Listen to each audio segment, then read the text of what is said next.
got that OxyFresh, America's greenest carpet cleaner, and my dogs appreciate that, yes they do. I call that a slam dunk. Ah, woo, woo, woo, woo, yeah, yeah. And you're an amazing point, God, you know it's true. Woo-hoo. Hey John, oh, hey John, now it's your time to thrive. Ah. Z, on today's show, we are interviewing the founder and the CEO of OxyFresh carpet cleaning franchises. Now, my friend, on today's show, we're interviewing a guy whose business has 151,000 Google reviews. Wow! 396 locations. Wow! What could we possibly learn from this man? A lot. When we come back, going green.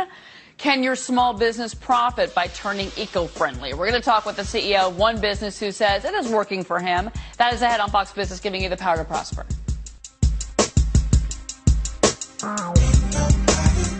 Look, my next guest company is making some real green with this eco-friendly cleaning company. Joining me now for this week's Small Business Big Ideas segment, Jonathan Barnett. He is the founder and CEO of OxyFresh, carpet cleaning, but without the toxins, correct? That's correct. We're a green carpet cleaning company. We're a franchise, and I love what I do, and it's been a lot of fun. Well, the fact that you're only using 5% of the water that a normal carpet cleaner takes, I think, is fascinating. So that was a good move on your part, it seems, for the Yeah, I mean, it's exciting. I mean, the typical carpet cleaning company can use over 40 gallons to clean a house, and here at OxyFresh we use 2 gallons. And yeah, here's a little visual for you that we clean a whole house with around 2 gallons, where some other carpet cleaners have to use 40. I have a feeling we're going to be hearing much more from you, Jonathan Barnett. Off to a big start at a young age. Thank you very much, the OxyFresh founder and CEO. Some shows don't need a celebrity narrator to introduce the show, but this show does. 2 men, 8 kids, co-created by 2 different women, 13 multi-million-dollar businesses. Ladies and gentlemen, welcome to the Thrivetime Show.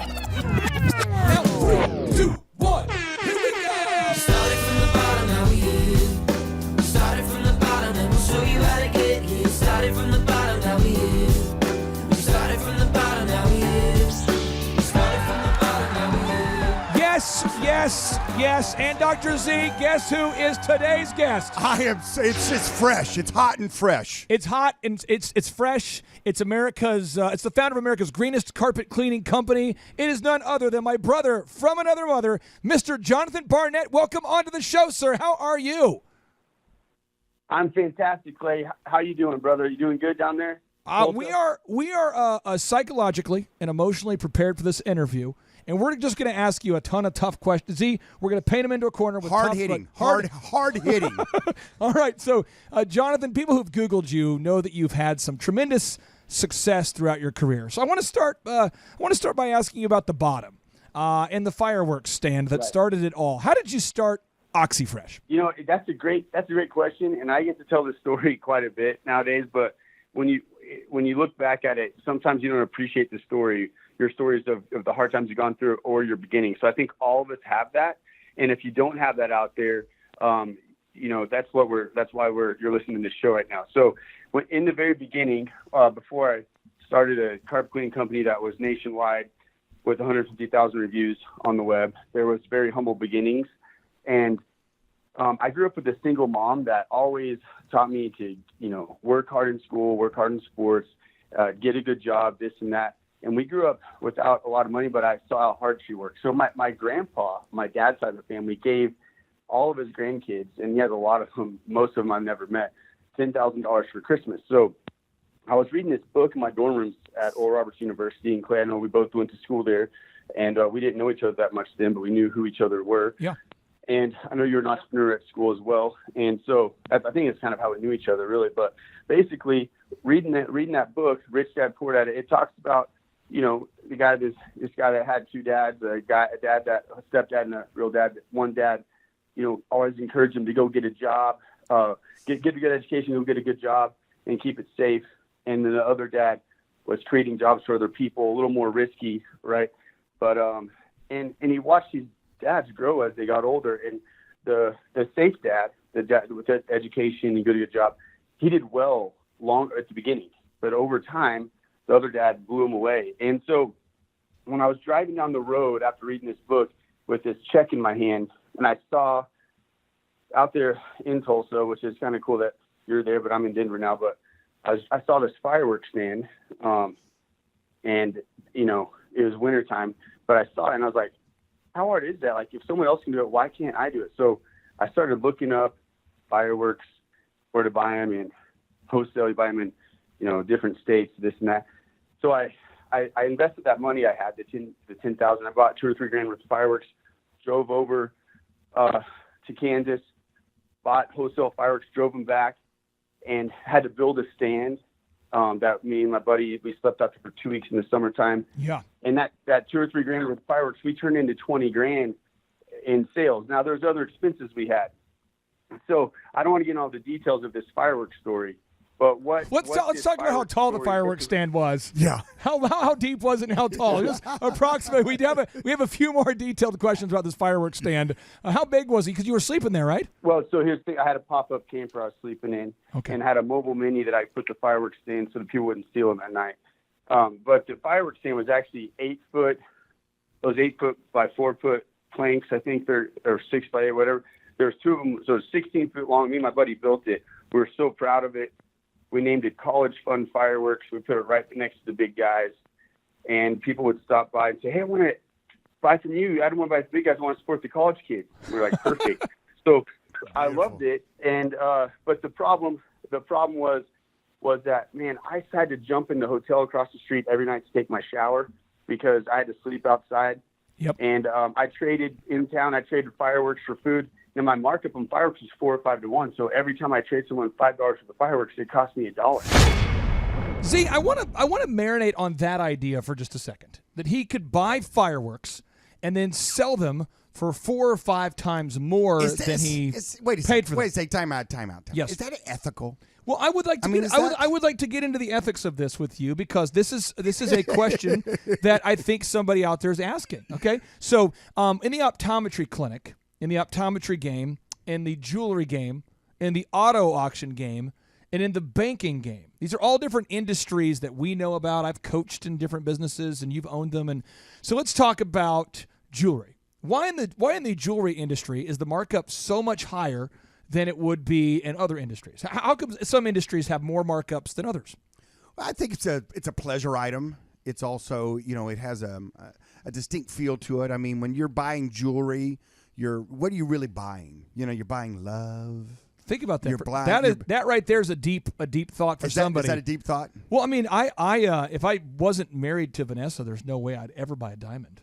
Well, that's what I'm saying. I don't know. Back in the day, when you'd have your little stud Bling, earrings bling. in, I had hoops. Oh, that's right. I had hoops. I still have the holes in my ears. They won't go away. We need to tag a picture of you back in your prime on the show, on show notes. Oh, yes. Maybe you'll stand up and do that. That'd be kind of fun because I think the Thrive Nation would really like to see the old Clay Clark. Here's what I'll do. Before you and I leave today's recording session, we will do a show about the old. I've got some really good audio files that I think you would love. Oh, perfect. But I think that, jewelry's one of those that it's and then I think also too, by marking it up a lot, it gives them a lot of opportunities for discounts. And so a lot of times you can say, half off price, which means I'm not going to rip your head off completely, just partly. So I'm not going to ask you for the specific margins you have on your specific items, but let's go with like the auto auction. In that industry, there's no way you could have a 4 and 5 time markup on a car at an auto auction, could you? Well, the thing about an auto auction is, I don't actually sell I just do the service. So let's look at like let's look at an auto dealership, for instance. Okay. Yeah, their markups are much less. Now, on a used car, if bought correctly, sometimes they can buy a car for $10,000 to $15,000 range, let's say, and they can add up, $3,000, $4,000, maybe even $5,000 on top of that. So let's say that somebody goes to your auto auction who's a used car dealer, and they buy a truck. I'm picturing a F-250, and it's got about 50,000 miles on it. Okay. And they buy that thing. I don't even know if that would cost me. Let's say it was like $25,000. Okay, $25,000. You're saying that somebody could then, the used car dealer could take that vehicle back, clean it up, detail it out, and maybe mark it up $5,000. Yeah, they'd probably market it $29.99 or something, put it on their lot, I would imagine, and then hopefully try to get 28, 29 maybe out of it, because everybody comes in to buy a car knowing you're going to do a little wheeling and dealing on it, right?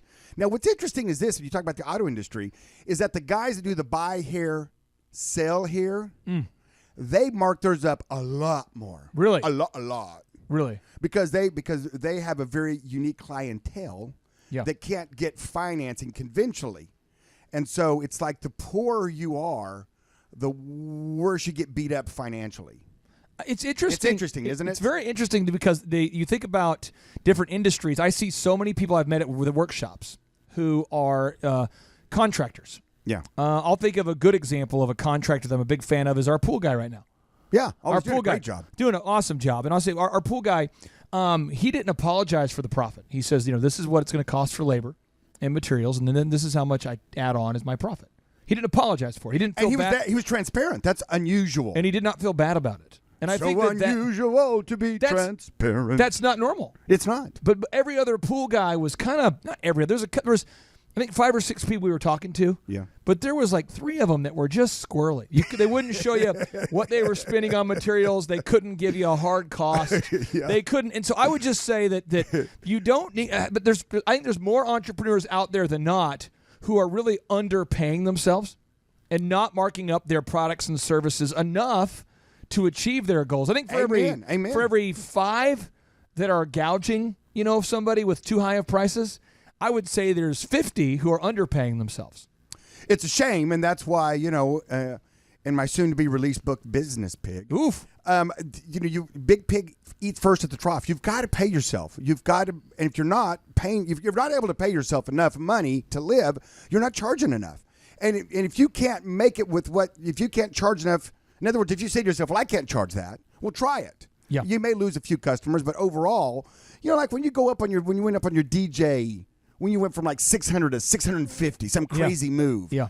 You lose a few, right? Yeah, I know that with the DJ business, I was doing my first shows for $225, $225, $250, very, very low. And I had this what a bargain they got. I had this mental block, though, thinking I'll lose all of my customers, all of them. And they're all going to start talking. If I raise my prices to $500, I'm going to lose all of them. And I stayed there at that poverty line for a couple years. Just refusing to raise because thinking I would lose all my customers. Right. It's a shame. Yeah, and I think a lot of people stay there. Why do people stay at that level where they're underpaying themselves? Why do they do it? I don't know. I think a lot of people just don't understand all the costs that go into running a business. Okay. So they have just a simple mindset of, okay, I want to. I already own my speakers. Yep. I've got gas in the van. I've got a payment on the van. I mean, you don't realize all the small stuff that goes into the taxes and the cable company and the phone bills and the. When we think about your optometry clinic, the one by the mall there, Woodland Hills Mall, right? That piece of land that's $1 million piece of real estate right there. Yeah, probably now. When I bought it 7 years ago, I bought it for. Guess how much I bought it for? How much did you buy it for? Well, take a guess. Well, right now we based on the volume of the construction outside, based upon the weather conditions, based upon these things, I would say a quarter of an acre. Right next to the mall. Yeah, the pad side out in front of the mall. You had to have bought it for $200,000. It was $300,000. Then I actually paid $310,000 for it. That's a great story. $310,000. Yes. And today it's got to be worth at least $2-3 million. Well, with the building on it, yes, of course. It has to be. I think last time I had praise was 1.5. 1.5? Yeah. And then you got to pay taxes on that thing. Oh, yeah. Oh. But you're aware of it, and so therefore when you're charging someone for the glasses, you're not just charging them for the glasses, you're charging them for the insurance, you're charging them for the real estate, you're charging them for electricity bill. So what you're going to I want to make this actionable for all the listeners out there. What I want you to do is I want you to get out a sheet of paper or maybe a spreadsheet. And I want you to add in every single cost last month that you're going to get next month. Every fixed cost. Add them all up. Yep. Add up every single cost. Add them all up. Now on the next column, I want you to add up all of your variable costs. That's like the cost of doing business, the goods. The goods. The glasses that you buy that you have to resell, that kind of thing. Add all those up. Get to a total between the fixed and the fixed expenses and the variable expenses. And whatever that number is, add 20% on top of that, and that's about the profit margin you should be making minimum. I would go a little higher because you want to end up with 20, and there's always that uh-ohs for the month. I mean, that's the minimum, though. Right, that's the minimum. I would probably start with 30, and hopefully you can end up with 25 in your pocket. Can we talk about rushing to the bottom for a second? Rushing to the bottom. It's almost like I thought you were going to say Russian to the bottom. I go, the Hunt for Red October or something? Yeah, I want to talk about this. So this is rushing. There are a lot of business owners that want to bottom feed and be the carp of that industry. They're rushing to the bottom. The cheapest price, the cheapest service, the cheapest employees, cheap. Now, if you have that mindset that you want to be the Walmart of your industry, what pretty much always ends up happening unless you're Walmart? You have not a very good business. And you can't pay really good people. You can't pay really good people. And you can't use good products. And you can't use good products. And you can't do good advertising. Forget that. And you end up living in a van down by the river. Ta-da! Now, what kind of a profit margin do you think somebody should have if they have a restaurant? If you were coaching a business owner who has a restaurant out there listening today, and they have a very, very nice food, right? Mm-hmm. And you sit down with them and you discover they have a really crappy decor, crappy location, but great food. So you convince them to move to a new location, new menus, new decor, new ambiance, new. The food is good, though. Good. What kind of a margin would you sit down? If you had a buddy of yours who has a restaurant, would you say, buddy, we got to be at least a 30% or a 10%? Or what would you, how would you advise someone to do that? I would shoot any business out there listening. Listen up. Here we go. Any business out there listening, unless you're some unique, nobody else is doing it, you invent the widget that is unbelievable. Unless you're hand-making axes out of nobody else can recycled make. Grass. Okay, right, out of plutonium. Right.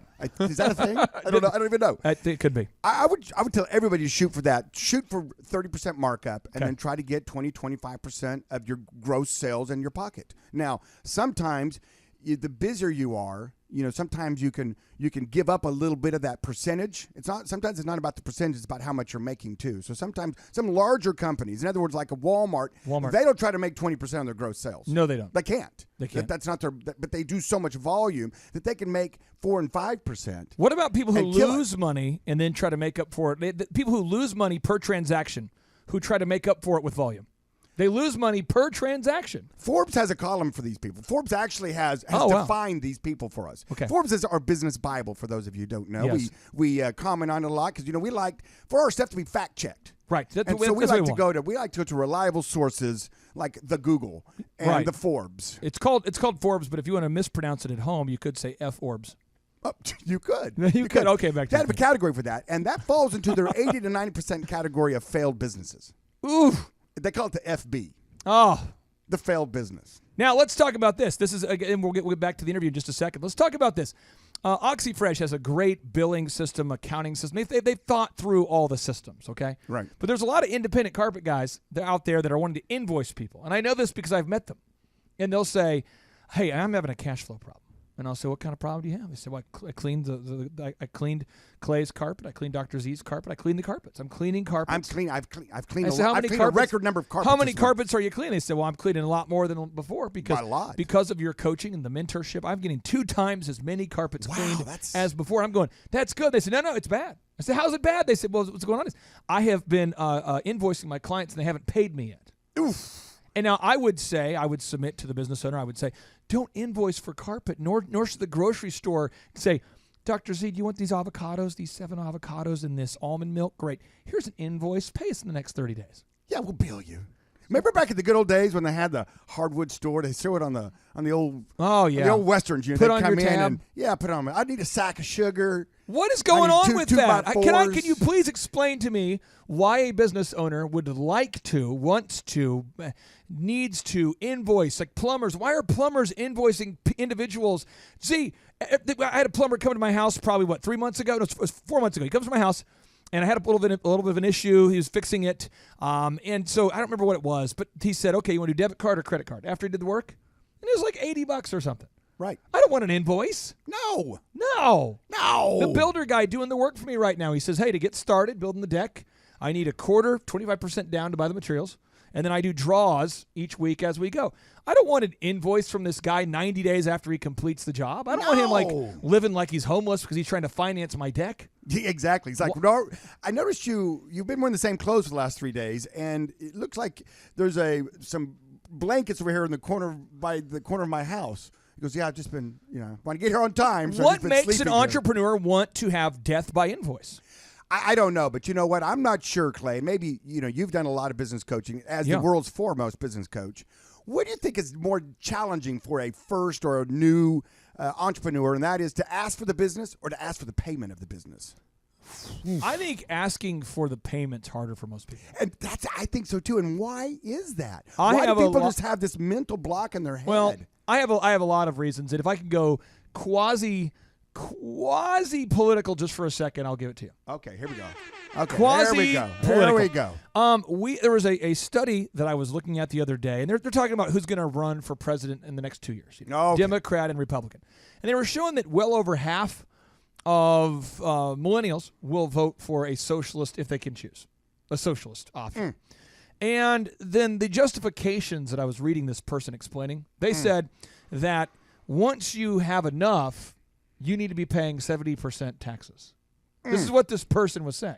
This candidate, she says, once you earn enough, and we'll decide that, right? Have you heard of this story? Have you heard of this thing? This person is proposing a 70% income tax once you've made enough. And what is the enough? That's my. This is what I'm saying. Oh, I've heard variations. So of I this, think I think that poverty mentality though of like, okay, just because Dr. Z's making a lot, now we should take 70%. 70. Go to Canada. I think Canada's way up there too. 70. Think about 70%, and the fact that the vast majority of people are saying that sounds great.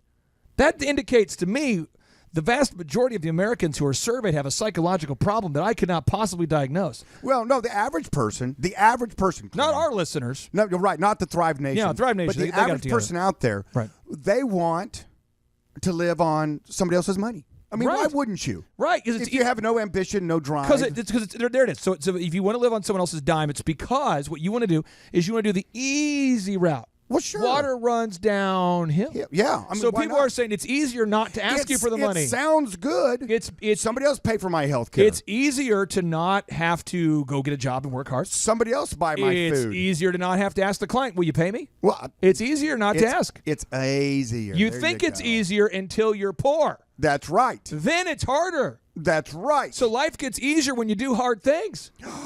And one of the hard things that Jonathan Barnett's been doing is building the world's best carpet cleaning franchise. This company has 396 locations, and for under $50,000, all of our listeners out there, for $50,000, you could have yourself your own business. It's incredible. It's an incredible business. It's too. a move. I think a move. Somebody there at OxyFresh is going to say, don't say under 50. Fine. For some amount under $60,000, you could buy a business and be financially free as a result of OxyFresh. I can hear him now. I can hear him now with Jonathan on the phone. No, say that. No, Clay was very firm. I can play it back for you if you want. He said it was $50K. No, I'm not going to pay 53. I'm not going to pay 54 even. So Clay said it was 50. And as of today, they have over 150,000 objective Google reviews. So now, without any further ado, back to the interview. See, this is the rest of the story here. Okay. I don't know what year it was. I just know that I had a big DJ company at the time I was in college. I had about 5 or 6 DJs working for me. Oh, yeah. It was doing $300,000 or $400,000 a year of this DJ company.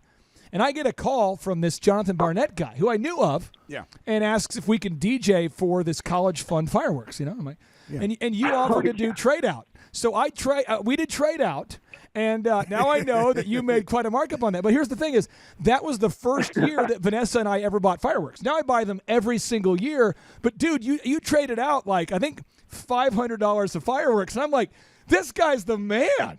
Oh yeah, I'm $100. I'm slaughtering this guy. This guy's just I'm taking advantage of this guy. This guy is just because I think I quoted you like 150, and you're like, nah, let's do $500 of fireworks, and I'm just like, yes, which is actually less than the 150. It was a fun gig. I was playing chess and not checkers with you right there. I was playing a little chess with you, not checkers. But I'm sure that you played more chess with me than I played with you. Okay, it was a fun event. It was a fun time, and I can vouch for you. You were out there. You guys were sweaty. You were up there all night, all day, every day. And how did you kind of go from the fireworks into the next phase of your career? And what role did your grandfather have in that transformation from the firework king to the carpet king? Great question. So check this out with the fireworks. This is all going to lead to the franchising, but learned sleep out there for 2 weeks, sleeping out there. Yeah, I made some money and stuff, but it wasn't like a ton, and it's seasonal. So the next year, I did tents instead of stands, and I could rent the tents for way cheaper than I could build the one stand, and they were bigger. So I looked way bigger, but instead of running the stands myself, I had youth groups do it, and they got paid as a fundraiser, so their whole church would buy. So they had all these flyers, so my sales doubled. And yet I would go, and I had 2 stands in different locations. So I'd swing by picking up the money. They were winning. I was winning. I learned it was a win-win. And I had a lot more fun that summer versus sleeping outside all summer. So I guess looking back, it was really hard, and I was stressed because you do 80% of your sales the last couple of days. So if it rains the last couple of days, man, you're in major trouble. So, but how all this led to what I do now with franchising is I was able to help create an opportunity for a win for that youth group, but also a win for me where I could scale and grow. So franchising isn't too much different than that. Is you're creating an opportunity for others to win, but then an opportunity for the brand to win also. And when the brand can win and the franchisee can win, the franchisees can win more because you get more resources, you get more thoughts, you get more fine-tuning in. The more franchisees you have, it keeps getting it. They make you get better. I want to ask you this. This is my attempt to be non-linear, just to mess with you here. I want to ask you this. You've got some franchisees who are really winning as a result of the OxyFresh system now. I mean, there's a lot of people that are doing very, very well. Do you have a particular franchisee that you want to brag on that's been able to utilize the systems and really, really do well with OxyFresh? Yeah, I mean, you go to different categories, right? But I have lots of franchisees that I would love to brag about. One particular sticks to mind, reminds me of this fireworks story because he's 20 years old. He's a full-time student at Lubbock, Texas, and he's setting records in our system for the most jobs done in his first year of business. And I think he has somewhere over like 300 or 400 Google My Business reviews. Wow. And he's a full-time student, and he has 2 techs that are full-time, and he's doing so well. And you know, it's so encouraging to see that if they follow the systems and they have passion and they don't wake up the day and just be lazy, but what can I do to work on my business today and make it better? And he's a full-time student, and he's crushing these guys, some of these guys that are have owned businesses before or whatever. Now, we have great franchisees in our system, but I would like to give a shout-out to Leo Johns out of Lubbock, Texas for being 20 years old and having that same passion I had when I had the fireworks stand. So that's awesome. That'd be one guy that I definitely want to give a shout out to. Yeah. Well, and it's Leo. His name's Leo. Leo Johns out of Lubbock, Texas. See, you know what? That deserves. Big shout out. I'd say big shout out to Leo Jones. Wins of the week. Yes, Leo Jones wins of the week. Lubbock, Texas. Big shout out to going. you. Here we go. Yeah. Come on, Andrew, get that light on it. Here we go. Nice. The room is spinning. The room is spinning. Okay, we'll calm down now. So back to the story. He got an award at our conference this year, and at the award ceremony, Matt was pretty funny. He gave him a bottle of milk since he's 20 and he couldn't drink at the award ceremony. So, but Leo John, we appreciate you, buddy. You're doing great out there. See, does it blow your mind that there is a 20-year-old franchise owner in the OxyFresh system right now who's killing it? Does it blow your mind that a 20-year-old is doing that well? It doesn't blow my mind. I see young people all the time. I mean, when I was a young man, the idea that you have that drive in you. I think if you have that drive in you, and they say there's 67% of the people listening out there want to start their own business, and so that means you've got that little spark, that little seed in you. If you're 20 years old and you want to be successful, you might not need a degree. A full disclaimer: if you want to be an optometrist, you're going to have. If you want to be a dentist, yep. If you want to be a chiropractor, yep. Then you will need to go and get that debt and go to school. And in those specific instances where you have a profession or a technical skill, I would agree with you, and I am 100% wrong in those isolated incidents. No, I hear you. But for someone out there going, well, man, I want to be a dentist. I just I got to throw that. Man, how can I do that without going to college? Man, I'm watching a lot of YouTube videos. And I heard about that long weekend course in Puerto Rico. I heard about that long weekend course in Puerto Rico. But so I think that there's the vast majority of people though don't need to get a degree. What you need is a system, a proven system. You need a proven process, systems, strategies. You need if you could have all of that. You need us. If you could have all of that, Z, in one place, that would be our business coaching program. If you say, I don't want that, I just want the system, that's an OxyFresh. That's a Papa John's. That's a franchise. That's a franchise. I tell you Unbelievable. what, franchises are wonderful. I think there's 30. How many different franchise opportunities are there out there? Google that. Oh boy. Well, I'll say this. I think Jonathan's going to tell us. In terms of franchises, I will say this: the failure rate for a startup right now, according to Forbes, is 9 out of 10. So 9 out of 10 startups fail, according to Forbes. Do you know what we need to look up?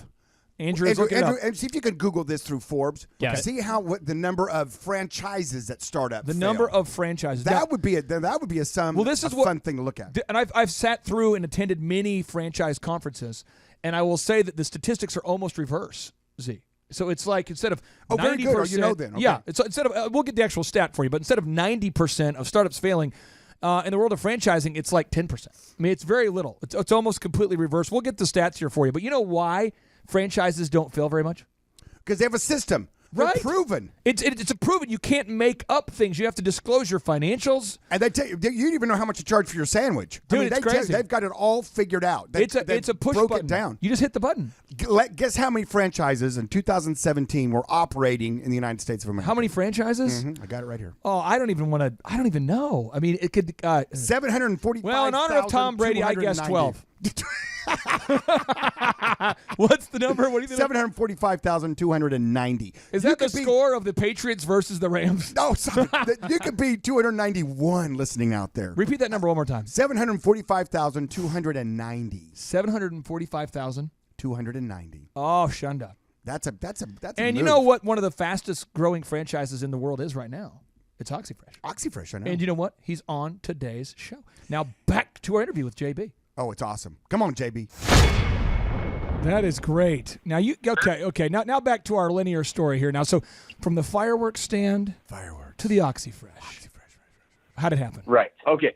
So, you got to live your passions, right? So, if money is your passion, that's to me you're in dangerous thing. But money is important. It's what makes things work. But my passion at the time was a basketball outreach called Crossover, and as you know, Clay, I played basketball at Oral Roberts. I was a walk-on, so I didn't play a whole lot, but it taught me a lot.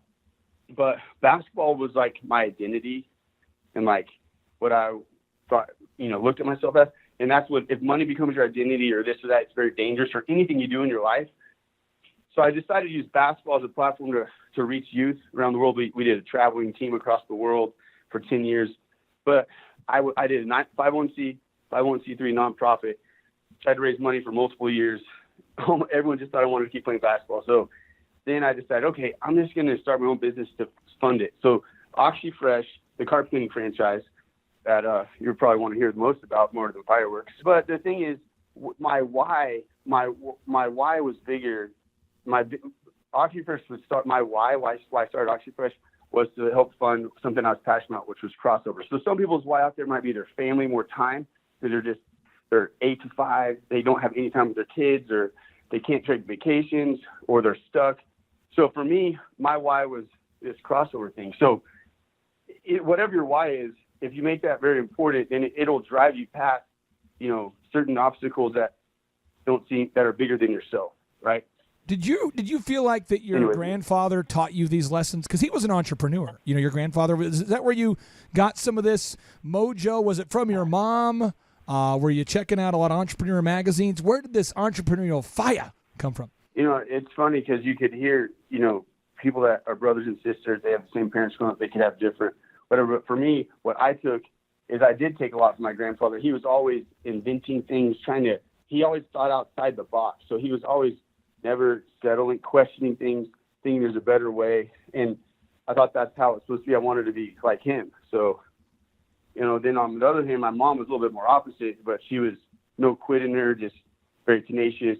And then my grandmother was like love no matter what. So I was very blessed to have 3 unique people raise me with their different values that helped me become.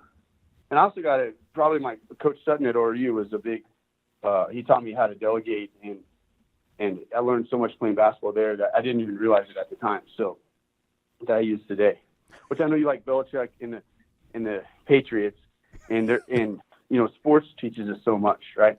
Sure does.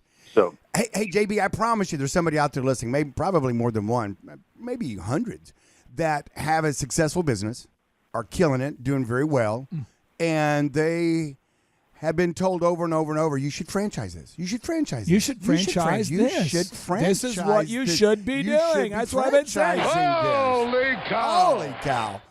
And for those out there listening going, oh my gosh, he's read my mail. That's me.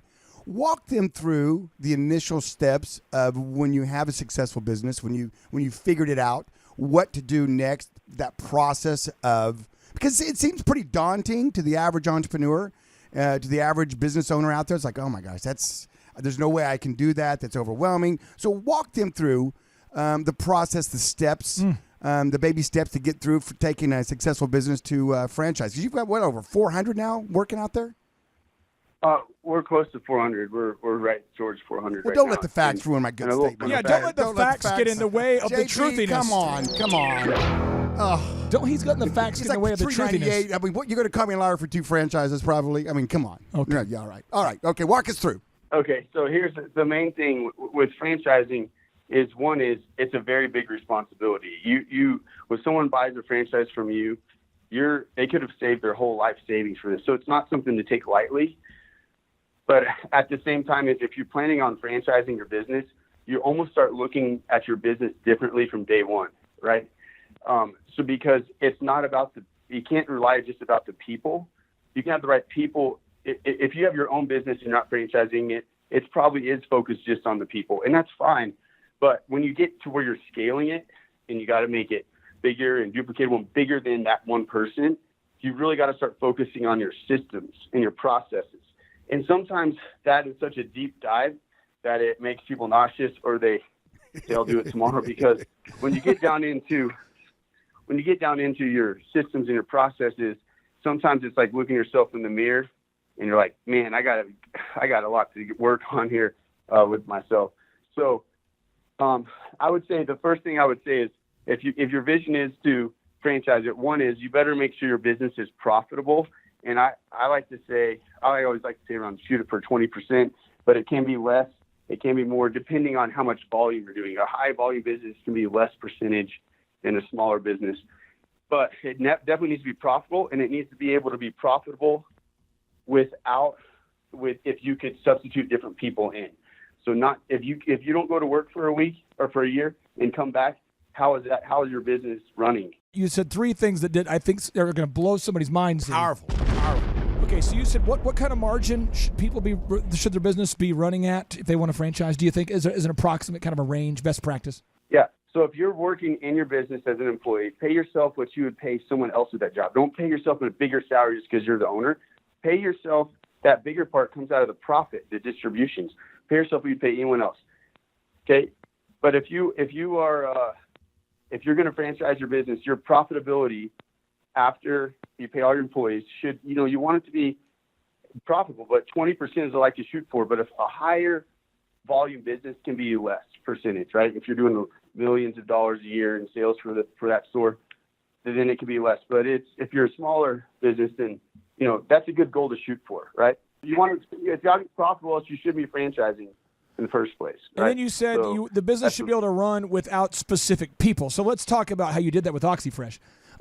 I remember this specifically. It was the funniest. I just remember reconnecting with you, and I went to your condo in Denver, and it was like you, and I think you had like 3 dudes living with you. Am I making that up? Was it like you, 3 dudes, and a dog? Am I making that up? When I lived in a little townhouse, I had 5 roommates. 5 and roommates. A dog. Okay, but the condo, that was just one roommate. It might have been the 5 dudes. So anyway, you now had one location in Denver that was doing well, and then you lived below your means, and you opened another one, and you live below your means, and it costs hundreds of thousands of dollars to franchise. See all the checklists you have to make, copywriting things, trademarking things, building the franchise disclosure document. How long did you really, really, really live below your means? Like 5 dudes and a condo with a dog. How long were you doing that before you finally got OxyFresh to a place where you could start selling other franchises? How long did that take you? It's kind of a unique story, and I wouldn't recommend people do it this way from the beginning, but when I franchised it, I franchised it this first year that I started OxyFresh. But the reason why is I had it in my mind that was the model I wanted to go for from the beginning, and we were more of a low cost model, and so we didn't have everything figured out. That was my intent. So from the beginning, I was focusing on the systems and the processes versus just the people, because I knew I wanted to franchise it. But to answer your question, I definitely lived below my means, because every dollar that we made, instead of keeping it, my rent was $300 a month with my 5 roommates that you're talking about I have. So we all paid $300 a month, and then a lot of those guys cleaned carpet for me, and I paid them just percentage of the jobs they did. So I had just all my expenses were variable. I had no overhead. And so I was able to keep putting it all back in, and we sold 17 franchises our first year. So, Talk about the database you used. You had a spreadsheet, right? You had a spreadsheet, cold call technology. I mean, how did you sell those first 10 franchises? Well, the first 4 were friends and family that they had seen me cleaning carpet and seeing what I was doing for a long time, and they were in different spots in their lives where they wanted to own their own thing. One of them happened to be my mom, and she was a college professor for many years. And so somehow she was getting fed up with that, and I got her to buy a franchise. And so she's been a franchisee in Phoenix. Did you give her a good deal? Did you give her a good deal? Come on, JB. Did you give her a good deal? I gave the first 4 out to friends and family. They got a streaming deal. But everyone since has been the regular price. There's been no discounts. I mean, you're like a brother to us. Can we get a deal? I mean, we'll pay with fireworks. We're like. Okay. I would love to do deals, but the thing is, it's we can do this another call, but the ethics of not what I want to do, but what's right for the other franchisees that have paid. And so that's why we don't do that, even if we want to, just because it's just the right thing to do. But I mean, Z used to have a podcast called the Ethics Podcast, but he quit doing it. I was too unethical for it, so I could. He had to ask you. Okay, so JB, your company now, you guys have over 150,000 reviews as of today. I believe nearly 400 territories. You've got a great support staff. The call center in Denver is rocking. You have the state-of-the-art technology, a turnkey system where someone can call you today, and for around $50,000, be in the game as a self-employed person, owning their own business. What was the hardest part of building the OxyFresh franchise to get where it is today?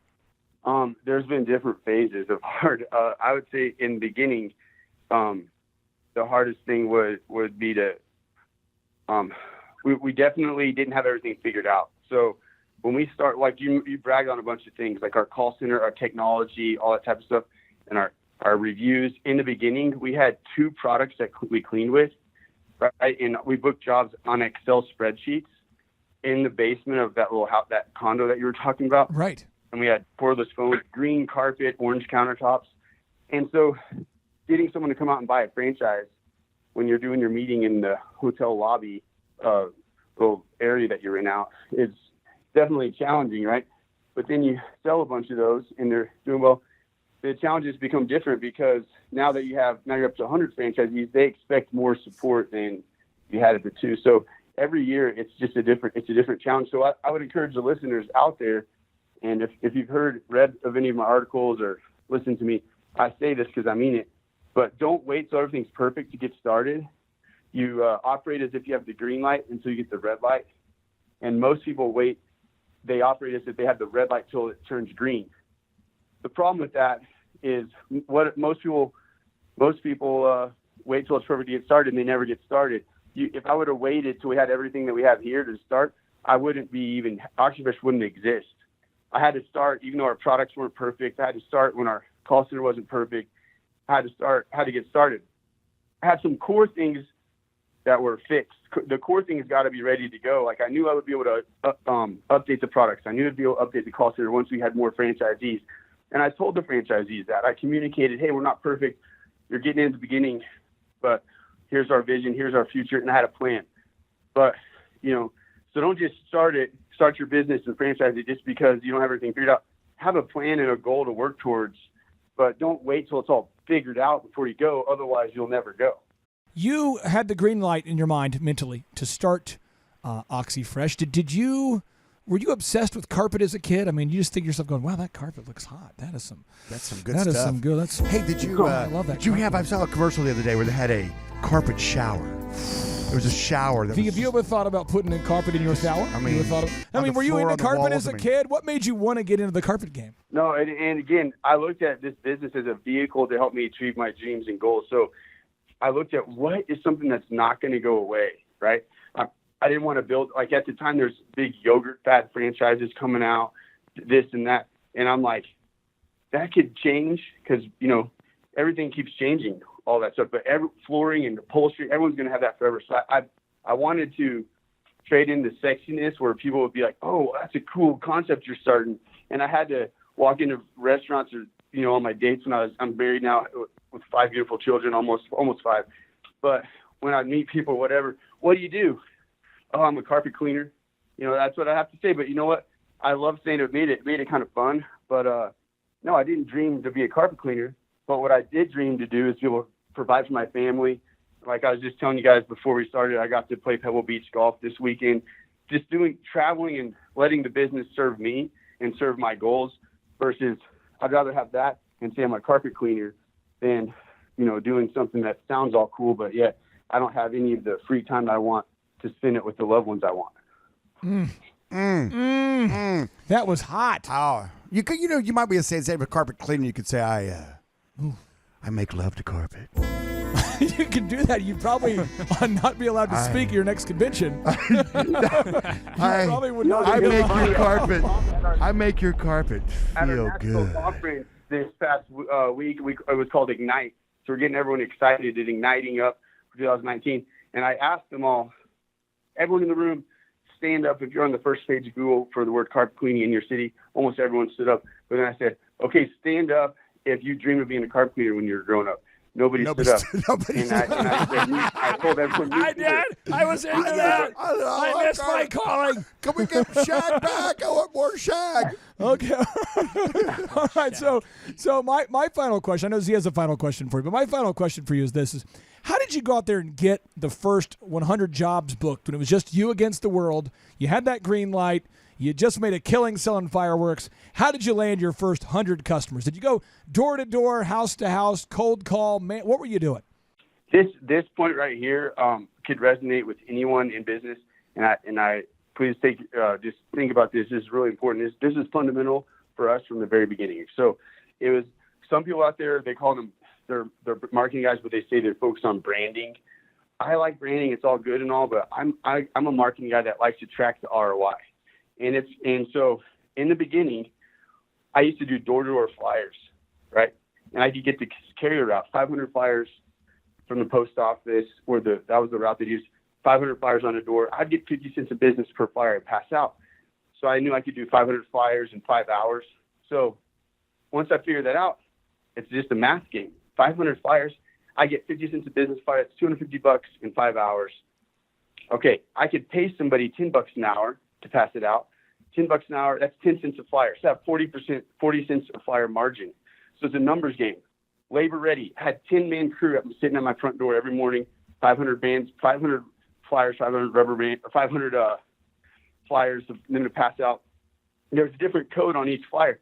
So I could track the sales off of each one. And I was getting a very positive ROI. Okay, so you're probably wondering, wow, that's great. Sounds amazing. There's a problem. When I did it myself, I got 50 cents of business per flyer. When I had these guys do it, I was getting about 20 cents of business per flyer of business. So I started driving around, and I was seeing all these flyers hanging out of barbecue grills, all sorts of weird stuff, right? So I learned if people do what you inspect, not what you expect. But knowing I wanted to scale this, be it franchisable, this wasn't a scalable way. So, right? So I had to do other marketing at scale. But the point of it is, how do we get to those first 100 jobs? I tracked my ROI on whatever marketing I did, and I put the cost of that marketing, and I was able to track the sales. Once you know what cost is creating what sale, then you can do more of it or less of it, right? Most people just do marketing. They don't track it. They don't think about how important that piece is. But once you know And Dr. Z, if I told you, hey, if you give me $10 doing this, I'll give you 500. You'd probably give me 1,000, right? I'd give you a lot more than that. Whoa. Whoa, whoa, okay. So, Did I just say that out loud? What baffles me. This is what literally baffles me a lot in business is that people don't track their ROIs very much on where, when you're answering that phone, you're booking that job. We, in our call center, we get a code. Every marketing piece has a code. In the online marketing, we create a unique URL that is attached onto our URL that goes to our website. So if you put in your zip code, a certain code comes up, so we know where that came from. So we track where everything comes from, and we know what the cost is so that we can tell franchisees do more of this or do less of it. But if you're not tracking it, and that's the majority of, and then you know what they say when they can't track it? Oh, we're branding. Right, exactly. We're just branding. Now, just in case, we know the Thrive Nation knows these acronyms. We know that the people that listen to us on a daily basis have the acronym. They're very intelligent. That's and know what they know. ROI means. Absolutely, they're into but Roy. Just in case somebody wanders onto our podcast who's not in our Thrive Nation, surely you on a can't regular, be serious. I am serious. I am, and don't call me no, Shirley. Don't call me Shirley. I mean, I'm just saying. So break down ROI for like an 8th grader. Yeah, who's Roy? Or like an 8-year-old. Yeah, who is he? Yeah, break that down. Okay, ROI, return on investment. If I spend $1 on this, how many dollars back does that get me? Okay, then you can multiply it by 100 or 1,000 or whatever you want later. But if I spend $100 on this part marketing, whether it's Foul Pack or a radio ad, or whatever you're spending it on, you got to be able to track the sales off of that. Then once you track the sales, if you get $400 back and you spend 100, you got a 4-to-1. You could subtract out the 100, so it's 3-to-1 or 4-to-1, however you want to look at it. But you spend 100, you got 400 back. So now, if you're profitable with that, spend 1,000, get 4,000 back. Now, at some point, there's a law of marginal utility, and you're not getting the same, you're not going to get the same return as before. But if you're not tracking that, which is, it's bizarre to me. I got in an argument. I don't know if you guys heard of Gary Vaynerchuk, but we had dinner this past year, and we got in a little heated argument at the table because he's a branding guy, about cleaning carpet, and I'm a numbers guy. And he was trying to tell me how I'm a numbers guy and that's old school, and he's a branding guy, and what's the ROI on social media, because he wanted to know what's the ROI of my mom. And it was pretty hilarious. But basically, it's harder to track ROI on that stuff, but you still can.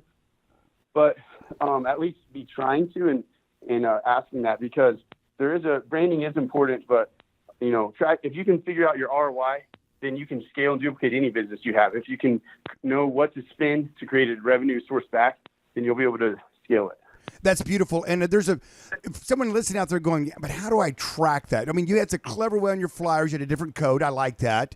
Clay, there's some other ways. You can have different landing pages. On OxyFresh, what is so cool is when you buy a franchise, they're going to have this call center that does all this for you. And if you're out there listening and you don't have a call center, you have to do all this yourself. But either way, the phone rings. You guys are very methodical about asking people how they heard about you. You guys use promo codes. Yes. I would say for my businesses, we ask every single person at the point of purchase how they heard about us. And we track it every single time. And we ask, and then we have unique landing pages so we can track. But one of the things that's kind of crazy is some people will go to your landing page and then call you a month later. It's crazy. Oh, the other thing too, we used to do back old school, and I'm old, so this is old school. Yeah, you and Moses did this move. We would have different. We'd actually sometimes do different phone numbers. What? Yeah, I know. Come on. Different phone numbers. No for way. Call in on and track to see where they're coming from. Not possible. You can have different landing pages. Let me talk on this for a second. Is that okay? Oh yeah, yes, absolutely. Sir. I'm going to speak on this. This is pretty interesting. So you guys talked about they visited your site or splash page, or splash page, Dr. Z. We used to do splash pages. We don't do those anymore. We put all the pay-per-click content or Google or Facebook. We drive them to the city page of that location, but we just add on a different extension on the end. And what that can do, Dr. Z, is going to blow your mind, is it can dynamically change the phone number on that website, even though the customer doesn't know the phone number changed. Right? Yeah, beautiful. On top of that, it dynamically adds a marketing code to the top of that page on our website. Beautiful. You guys can try it going to our oxyfresh.com now, but quick there going through a different like Facebook link or a pay-per-click link. The phone number changes. Why? Because when it calls our call center, the phone number, it forwards to a phone number in our call center that has a marketing code on the phone screen saying the pay-per-click code. Oh. So the customer they clicked the pay-per-click ad, the code's different than if they clicked our website organically versus a Facebook ad all of this is going to the same website, but it's dynamically changing the code in the back end so that we can track the ROI properly. So to Gary Vaynerchuk, we can measure the ROI on social media. Boom. Oh, Clay, that just got me excited right there. I mean, that's just fun technology. Do you have a question? What's the ROI of your mom? No, I got a question for you. What's my ROI? Oh, I don't even know that question. That just such a it's crazy. big. Well, okay. We'll continue to probably not have him on a guest for yet another reason. Yeah. Okay. That'll just continue. It was good. It was all good fun, though. It was all good fun, and he believes in what he's saying. He's passionate, and he does more of he doesn't have individual locations that if they're not doing well, they call and chew him out. So he's his own brand. So I get it. He's branding, and I don't know how, but we definitely, when we can, we track the ROI when we can, but when we can't, we can't. Well, there's a lot of people that every year believed hopelessly that the Browns would win, right? Correct. But now we have a winner on the team. It's logical to think they're going to win now. They got Baker Mayfield on the team. Yeah, they won 7 games. But I mean, people have been like saying, this is their year. This is their year for what, 20-something years? Oh, yeah. And I think that's a lot like saying you don't need to track your ROI. You can be passionate about it, but you can be passionately wrong. Well, by tracking it, what it does is it lets you spend your dollars where you get your biggest bang. Yeah. You get your biggest bang, And so if this gives you a 100 times return, this gives you a 10 times return, you're making money on both. Who cares about the bang for your buck when you can just be blowing money? Or fireworks.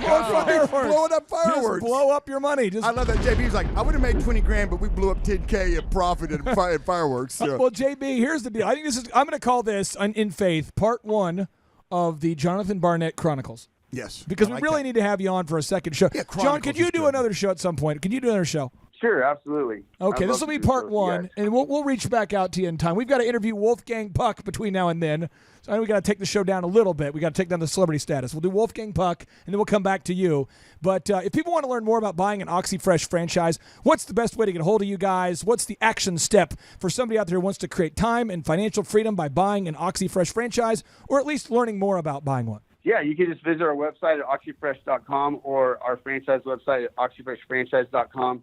And just put in the notes that you heard about us on the Thrivetime show, so that will help us out, so we can track again, where our leads are coming from. But again, there's lots of great concepts out there. There's 3,800 different franchise concepts out there. So just be careful of what you're looking at and make sure it's the right fit for you. But OxyFresh, we're really enjoying the time that we have right now. And Clay and Dr. Z, thanks for having us on the show. We really enjoyed it. Hey, big shout out to Rob, to Aaron, to Matt, everybody behind the scenes over there, Kelly at OxyFresh. You guys do a great job. To Jordan, we appreciate you guys so much for making OxyFresh such a great company to do business with. And Z, we like to end every show with a boom. Every show. JB, are you prepared to bring a Rocky Mountain boom? I'm prepared. Okay, Z, are you ready? I'm absolutely Andrew's probably ready. Here we go. 3, 2, 1, boom! Hi, this is David Rich coming to you from Poppy Gallows in Satellite Beach, Florida. Wanted to share some of the wins we've had since working with Thrive since March of this year. When we got referred to them by a customer, we were working in our business. We had just expanded, and we were doing well, but we were kind of just working 7 days a week, 12, 14 hours a day. So it seemed like everybody was benefiting from us having a business except us. All our employees were happy. They were busy, but we were locked in. There was no way out of a 12-hour day every day. So we started working with them on the first interview that we had with Marshall, our coach. He asked me several questions, which I'm kind of embarrassed to say I had no answers to. How were we going to take time off? How were we going to implement systems, which we never even started doing? And so we decided to work with them, and we kind of made a commitment that we were going to be coachable no matter what they said. What we were doing obviously wasn't working for our personal life, so we figured we'll try whatever they say, and until it doesn't work, we'll just put everything we have into it and see what goes from there. We started the group interview, so being able to have enough staff to try to find places for the staff to go instead of wondering who can we use to fill a time slot is a crazy difference for us. And also just enjoying everybody that we work with. There's nobody that comes in and you're like, oh, I got to work with them today. Everybody's just a pleasure. We're a big family again. Everybody's, chipping in, helping each other. It's just Wonderful. 3 words we don't hear is it's not my job. You know, that's one of the things. If you're walking through the dining room and you're a cook, but something needs to be cleared from a table, now they just pick it up. Where before I was like, well, that's not my job. I don't do that. I said, we don't hear that anymore because they see us doing it too. Another thing that was big for us is that we're old school. I've been doing this since 1990. So when they started telling us about Google reviews and internet presence, I was like, well, okay, I'll try it, but I don't really believe in it. And I gotta admit that I was horribly wrong on that point because it's made a huge difference in our business and just the way we attract customers. The crew has actually gotten very involved in how many Google reviews do we have, what's our goal that we need to get to, asking all the customers, and that's been just amazing for everybody to get together and get involved in that. When we started with Thrive, we had our certain numbers that we wanted to hit every week, and if our baseline number, if we got to that, it was an average week, we had our good week. Well, our baseline numbers are 3 times what it was then, and I look back at those numbers thinking, oh my God, if I would have ever said a year ago we were going to be hitting the numbers we're hitting now, I would have said, no, you're lying, there's no way we can do it. And now, not only are we doing it, we're looking to increase that because we have the capabilities and the staff to handle it. So it's just been an all-around good experience with us. It's not been easy. There's been a lot of things we've had to unlearn, a lot of new things we've had to put in place that sometimes it's uncomfortable, like shooting videos that we're not used to doing. But it does work. So, I mean, if you're going to give it a shot, play full out, do everything they ask you to do, and until you don't see a reason to do it or that it's not working, believe that it will, because I'm here to tell you it does. And I've had conversations with Marshall several times and just kind of had to eat crow or be humble pie saying, well, you were right, and I'm glad that he was because it's working for us. And as you can see, this video is being shot outside. A year ago, I never saw the light of day, so it's a good thing for us. So something else that we knew that we had to do that we just didn't have time for was to upgrade our website. We didn't really know how to even begin with that, nor did we have time to be creative as we're putting out fires in the restaurant to even start with a new website. Now we have a wonderful new website. Dave's writing blogs like crazy, which is new for him, Yeah. but he's really good at. I sat down with the blogs, and it was an assigned task that I wasn't looking forward to, but as I sat down to start writing these, a lot of memories from along the way came up and reminded me why we were in this business in the first time. Sure, you have to make a living, but you know, when you spend so much time working with people, they become your family. So, you know, you get to look back and remember people that were here 20 years ago. I mean, we've been here long enough now that we have 3 people on staff that are second generation. Their parents worked with us when they were in high school. So, I mean, we're part of the framework of the community, which sounds really kind of corny in some ways, but that's our big payoff. That's what we strive for. So, sitting down and writing every week about how we got here has been really good for me, just to make me feel good inside, just to remember how far we've come.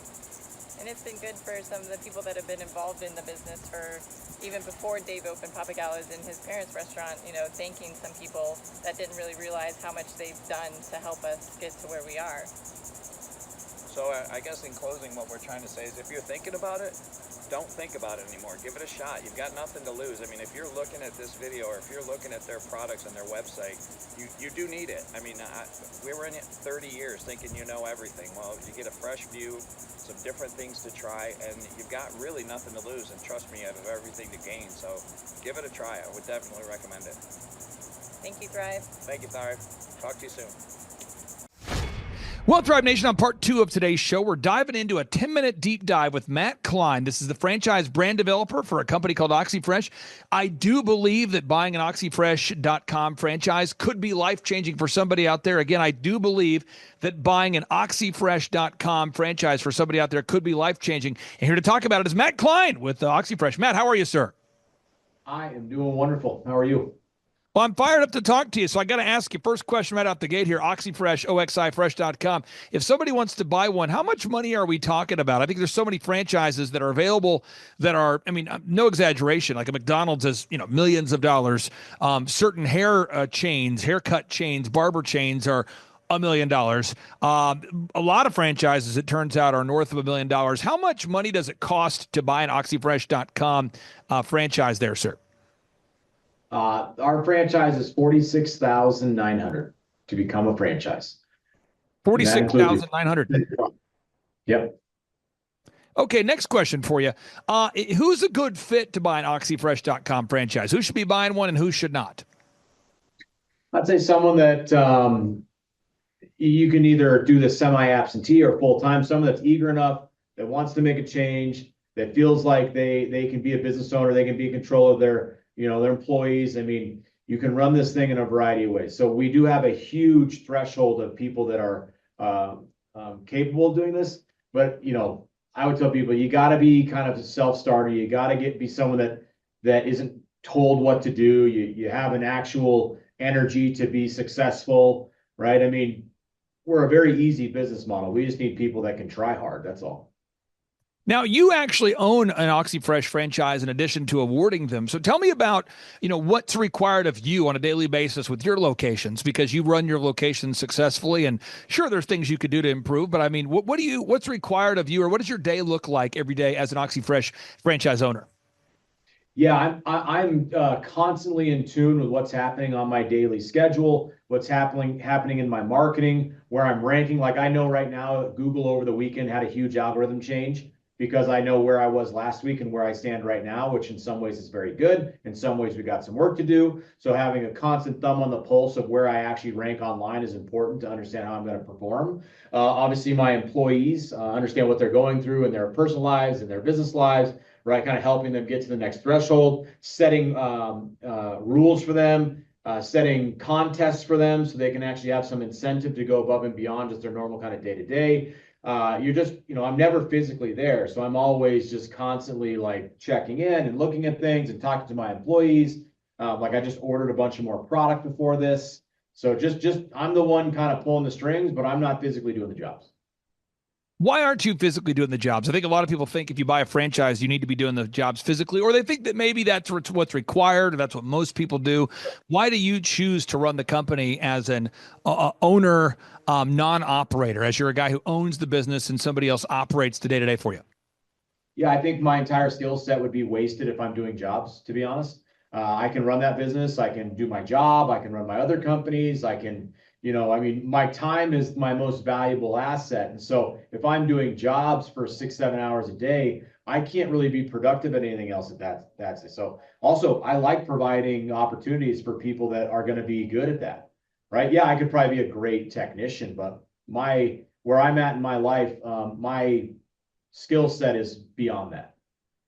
Now, my understanding, and correct me if I'm wrong, because we've never talked about this, and I kind of specialize in being a sort of a amateur mind reader. So my understanding of why you bought an OxyFresh is you wanted to spend all of your time away from your family working on tedious, repetitive, soul-sucking tasks, primarily related to things that other people could do for you. You bought an OxyFresh so that you could do the work, all of it yourself, so that you could clean every carpet fiber yourself, and that you could never delegate, and that you just bought the business because you personally wanted to view the carpet cleaning as a personal passion project where you could just obsessively clean the carpet and avoid your family and friends and anything you enjoy in life and just say no to it and just focus myopically on carpet cleaning. Is that why you bought an OxyFresh, sir?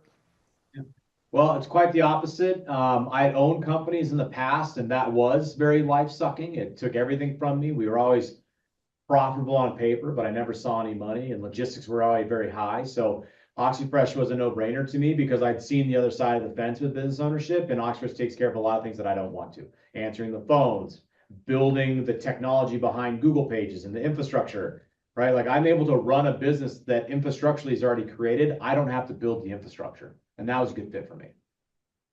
So you are in a process, and you're in a flow right now where you're running the business. You run an OxyFresh yourself, or OxyFreshes yourself.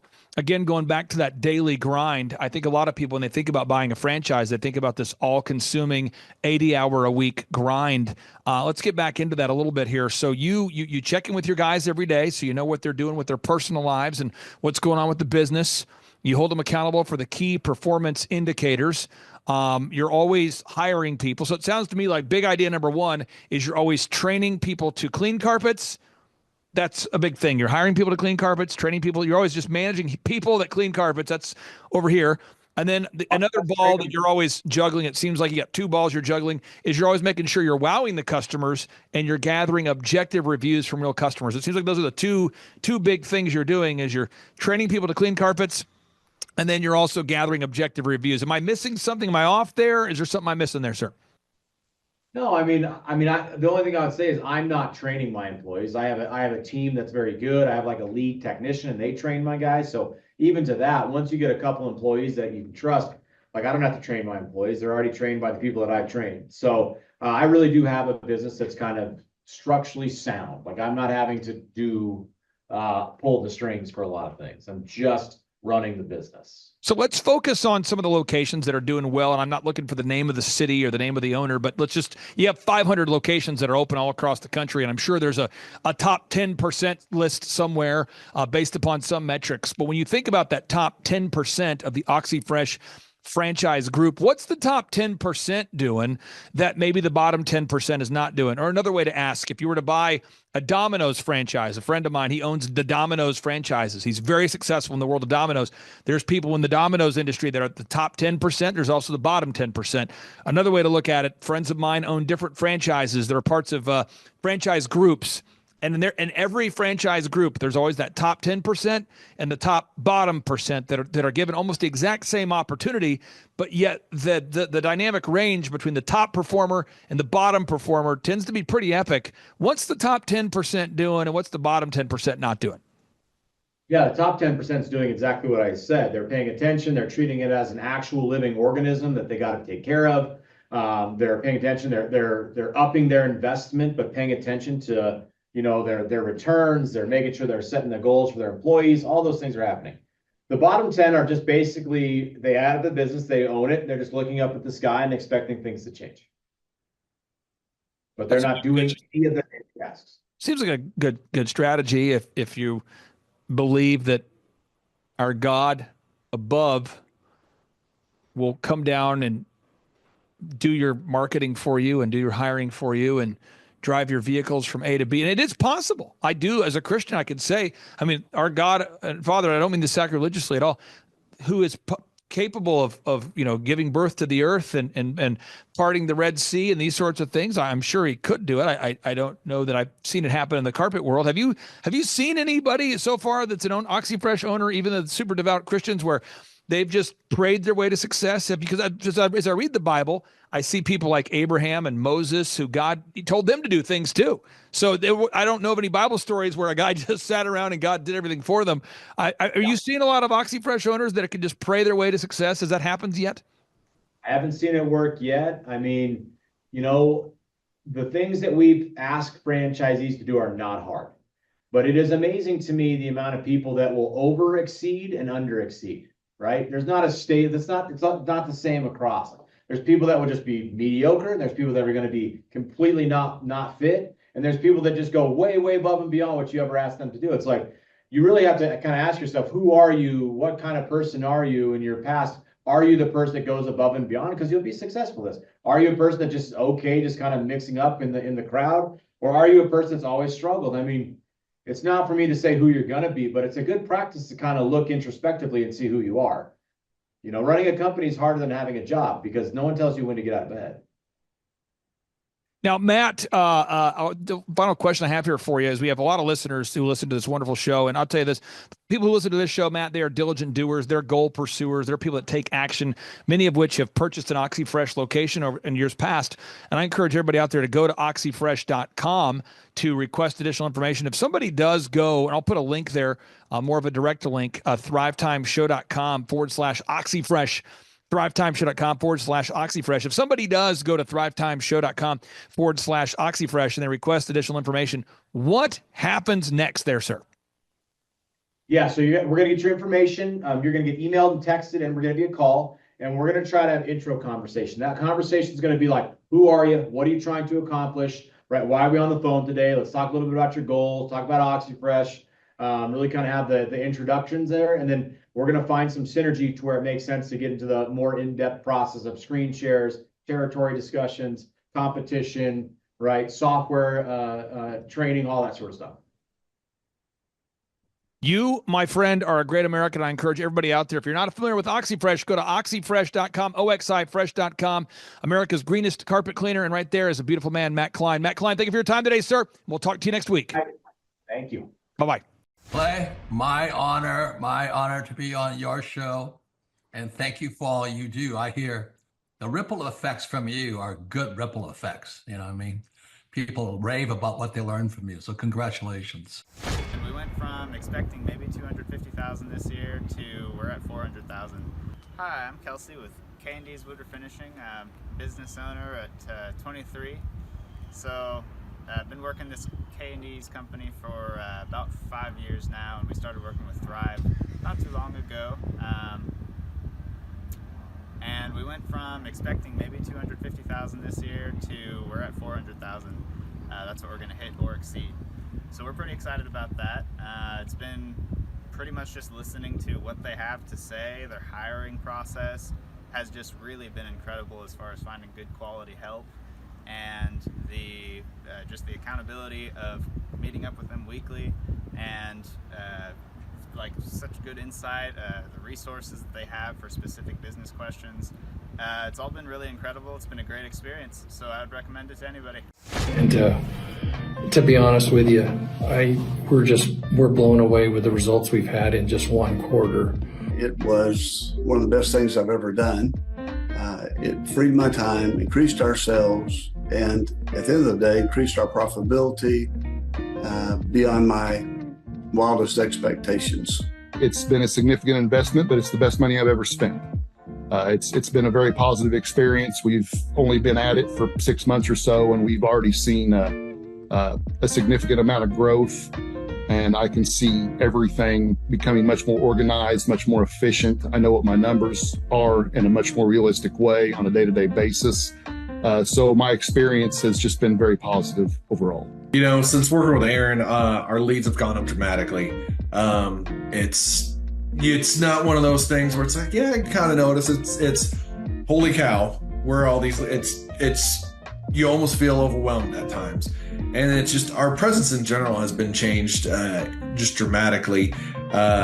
Like Clay, he was dropping his wife off at the airport, and he had his Flint Rock hat on, and there was some other construction companies there, and they asked him, it's like, where the heck did you guys come from? You guys are everywhere now. And you just can't get away from how noticeable of a difference that it makes. There's no denying it. You know, just on a personal level, as far as what it's like working with Aaron, he is just a consummate professional, and just with an immense amount of dedication to the task at hand, and just to you as a company, trying to help you succeed. And you know, I think I've said this before, but his just availability to you, he's genuinely invested in your success, and it's been wonderful. And I feel like that's why the two of you work great together. Joe, to me, like, obviously, like, the more technical, you're probably the more visionary, and that's like the two of it coming together is what makes it work. And it's like a missing piece for us that I enjoy having. Hi, I'm Amy Cheney. My husband and I are owners of Cheney Construction here in Pampa, Texas. And I was a little skeptical at first because my husband's tried to do things like this before. But once I was able to speak with Clay myself, I thought we need to give this a chance. So we were able to determine that the savings that we have from the decision that we made each month is going to be roughly about $2,000 a week, so it's about $8,000 a month. Plus we also made the decision to get rid of a billboard that hadn't really brought us any business, and that was another $475 a month. So we're looking at $8,500 a month, and that's a really big deal. So my first thoughts when Clay introduced us to the weekly Know Your Number system was, no big deal, we don't need to do that. We have a secretary that's an amazing QuickBooks person, and so she enters all of that stuff every single day for us. So we don't need to do that ourselves. QuickBooks will pull a report, that's all we need. We don't need anything else. There's no sense in me double duty. Clay, do you understand how many transactions are in our bank statement every single month? It would take me forever to do. So very resistant, because I thought, we already know our numbers. We already have everything into QuickBooks, and we already know what we need to know, and we can pull a report to provide you with that information.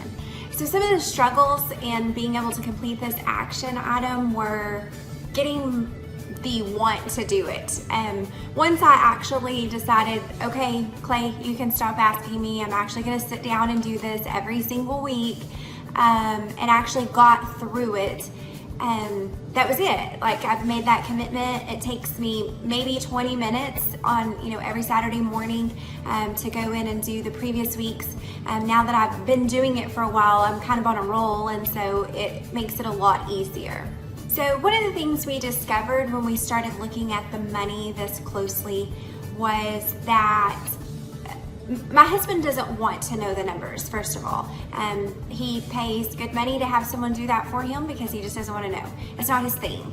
And so I had worked for an accountant previous to this, so that's kind of my thing. So for him to be able to sit down and take a look and see some of the things we're spending the money on that he probably didn't even realize, or to realize how much we've been paying some employees that were not operating as A players. That was the big eye-opener for my husband. But when he saw the numbers of what we were paying in payroll expenses for two team members that were not operating as A players and hadn't been for quite some time, that was a huge eye-opener for him, and he realized that he needed to take that emotion out of that decision and make it a business decision. It's accountability for your secretary as well, or your bookkeeper, whoever does your books, especially if it's not yourself, because if you've not ever had anybody embezzle money from you, then you're very fortunate. So it's really good to have that accountability. We've had that happen in the past to us, and so my secretary has actually even come back to me and said, "Hey Amy, I really appreciate that you're doing this now, because now at the end of the month, if there's not any money, then you know exactly where the money's went. You and Jimmy have known exactly where the money has gone. So we're not coming to her going, where's all our money? Because that's not a good position for her to be in either. So like I said, just knowing where your dimes are going is a huge deal, and being able to know where to cut back from, that's a big deal, but also the accountability for everyone on your team. My name is Danielle Sprick, and I am the founder of D Sprick Realty Group here in Tulsa, Oklahoma. After being a stay-at-home mom for 12 years and my 3 kids started school and they were in school full-time, I was at a crossroads and trying to decide what do I want to do? My degree and my background is in education, but after being a mom and staying home and all of that, I just didn't have a passion for it like I once did. My husband suggested real estate. He's a home builder, so real estate and home building go hand in hand, and we just rolled with it. I love people, I love working with people, I love building relationships, but one thing that was really difficult for me was the business side of things. The processes and the advertising and marketing. I knew that I did not have what I needed to make that what it should be.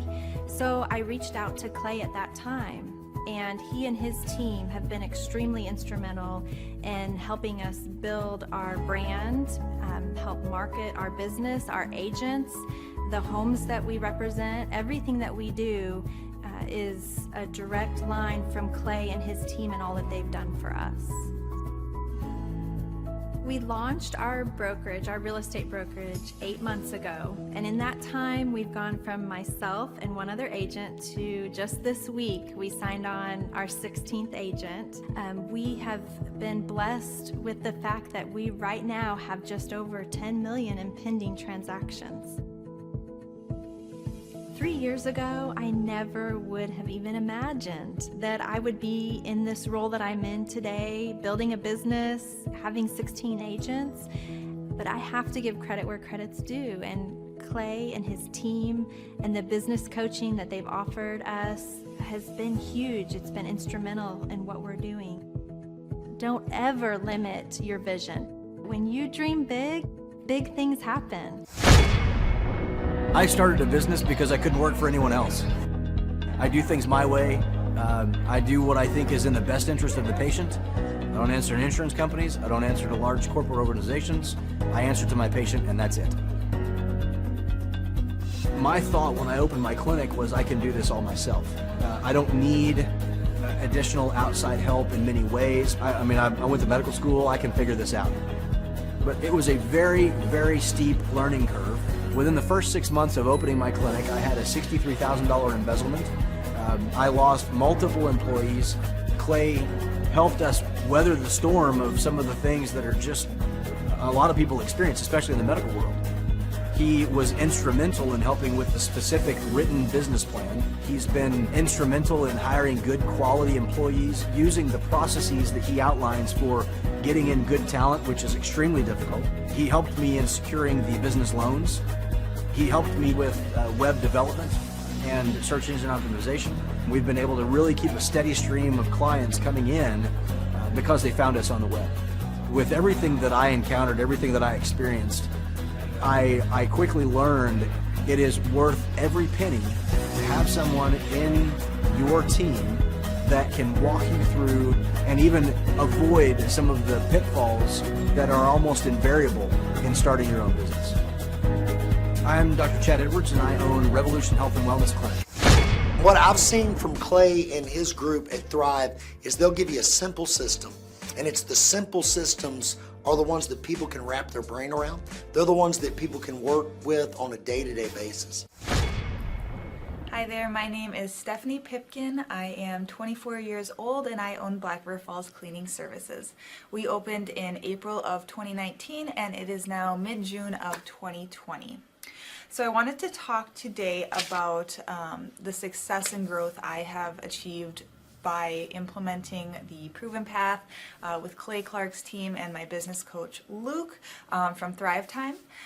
It has been insane to say the least. I started working with them in mid-February of this year, so we're about 4 months in of working together, and it has completely transformed my business in pretty much every facet.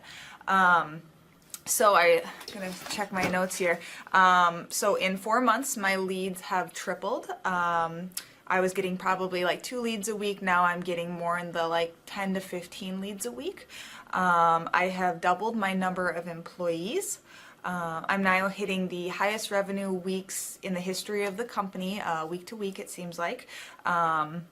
We went from about 6 appointments today as our highest in February to now 14 to 15 appointments a day. And hiring quality employees has become much simpler and less stressful by using their systems for hiring. I typically only get maybe 2 complaints a month, if that, and everybody shows up to work. I just have really high quality employees now, especially in something people typically consider a high turnover type of work, you know, cleaning houses, cleaning businesses. I have amazing employees now, and I get rid of the ones who are not so amazing and bring on new ones because of, you know, group interviews and interviewing every single week. It's just been great, and such I don't waste as much time on low quality candidates anymore. And your coach will hold you accountable. I mean, which I love. Again, the tough love is really great. You know, Luke's like a stern father figure, but he's also nice, but also stern when he needs to be, when I'm being lazy and not doing the things that I know I need to do because I don't want to do them. So that's just great. Worth every penny. I mean, I'd pay him $1 million a month if I can, and maybe someday I'll be able to, but I would just say go for it. If it seems like a good fit, just go for it. Do what they say, even if you think it's stupid or ridiculous. Just do what they say because it'll work.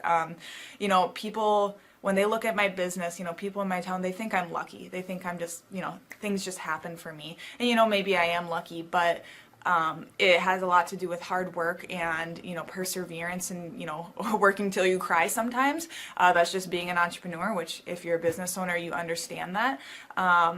But it's having these systems in place of, you know, of course I'm going to be successful. It's an absolute because I have all this stuff in the background happening, and I have Luke and Clay and everybody on their team working really hard to make sure that I'm a success. And I can tell that they are just so excited every single week when I'm having all these wins and things like that. They're so excited for me.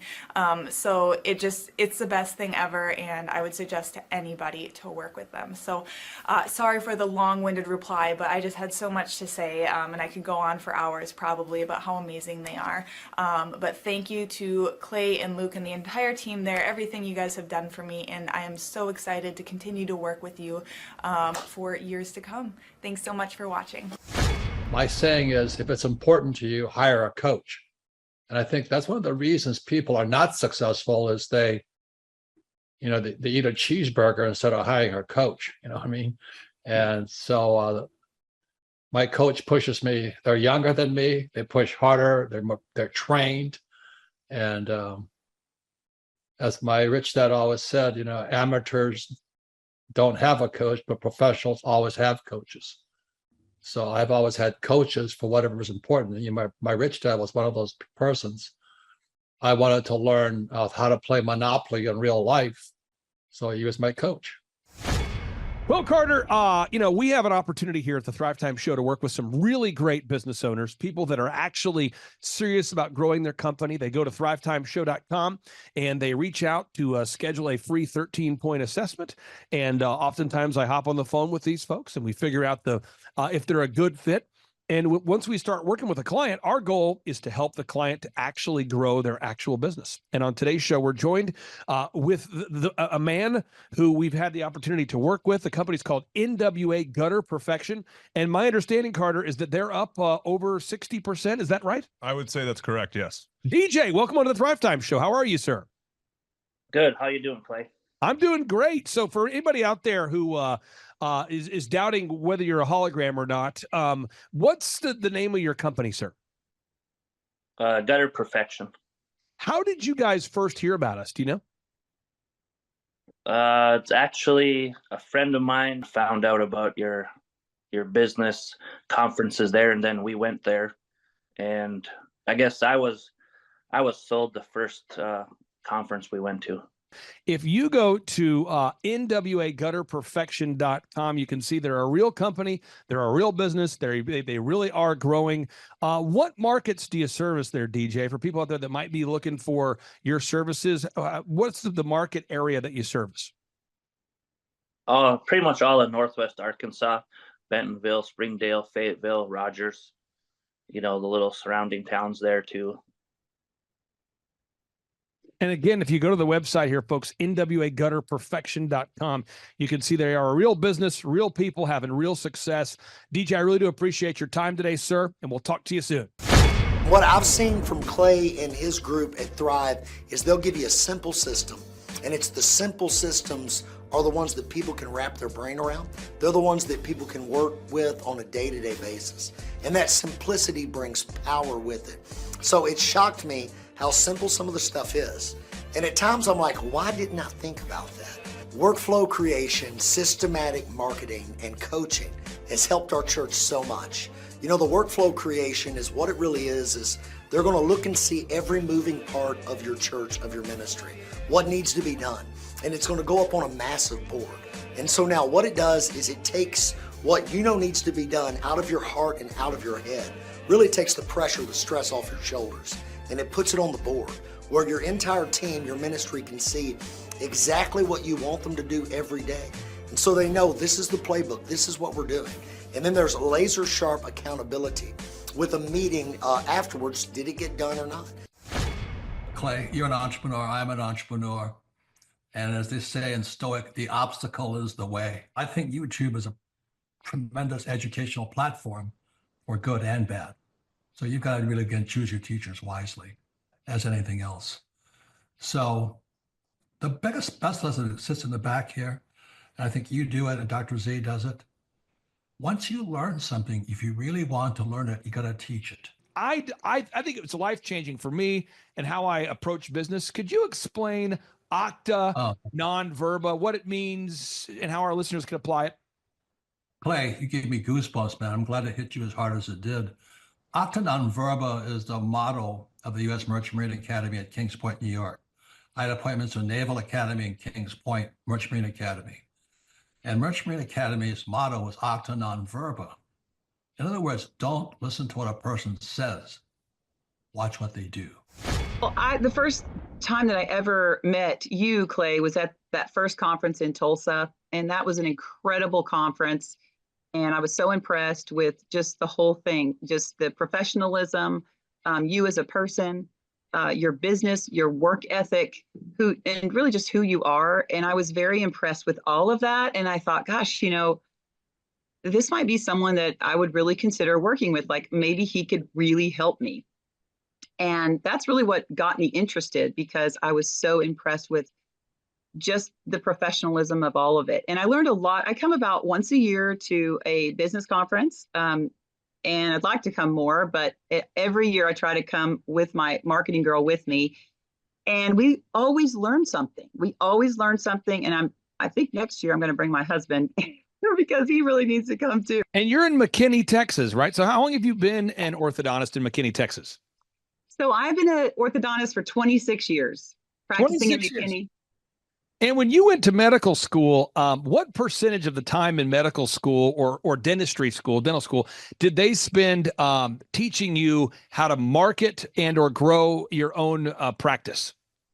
Absolutely zero marketing skills. Okay. And from when I talked to Andrew, you're the coach who works with you, I'm always hearing that more and more patients are coming in from Google. Could you talk about that? How much of an impact does it have having maybe a rebranded or updated website and Google leads coming in? It has had a huge difference, absolutely huge difference in our patient load coming in. And, before I really wasn't tracking really well. And that's one of the things I learned from Thrivetime Business was how to track patients coming in, how to really, how to see where they're coming from. And at the time, I really didn't know much about Google. And, being an orthodontist for 26 years, I didn't really know a lot I kind of went through a time where I went through shock. It was really what I call culture shock because the old ways of marketing were not working anymore. And because I really didn't know about online marketing, I was still doing, phone book ads and magazine ads and all of these things. And so Thrivetime has really helped. And I will say that it's a process. It doesn't happen overnight, but if you stay the course, you're going to see results because I'm absolutely convinced. Dr. Christ, thank you for allowing us to take up some of your valuable time today. I really do appreciate you, and I can't wait to see you in person here soon. All right. Thanks so much, Clay. Clay Clark is here somewhere. Where's my buddy Clay? Clay's the greatest. I met his goats today. I met his dogs. I met his chickens. I saw his compound. He's like the greatest guy. I ran from his goats, his chickens, his dogs. So this guy's like the greatest marketer you've ever seen, right? His entire life, Clay Clark, his entire life is marketing.